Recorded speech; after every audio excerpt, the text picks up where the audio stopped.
Hello guys, তো তোমরা কেমন আছো? তো আশা করি তোমরা ভালো আছো। তো আজকে সন্ধ্যেবেলা আমাদের মেনু ছিল ফুলকপির পকোড়া আর তার সাথে গরম গরম একটু কফি। তো এইদিকে দেখো ফুলকপিগুলো কেটে নিয়েছিলাম আর এইদিকে বেসন মাখছিলাম।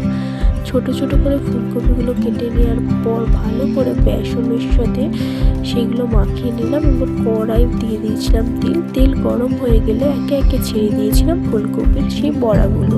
বড়ার মতন ছোট ছোট করে দিয়ে দিচ্ছিলাম এবং তারপর দেখো একটু ভাজা হয়ে গেলেই আমরা সেগুলো নামিয়ে দিয়েছিলাম। তো আমাদের ফুলকপির পকোড়া আস্তে আস্তে আসছিল অনেকগুলো। দেখো গাইস, তো এদিকে বসিয়ে দিয়েছিলাম দুধ। দেখো তো দুধটা ফুটবো করছে।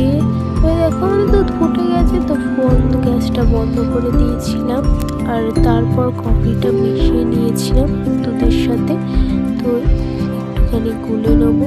তো কফিও আমাদের রেডি হয়ে গেছিলো। তো সন্ধ্যেবেলা আমাদের রাত জমে উঠেছিল কফি আর পকোড়ার সাথে। বাই।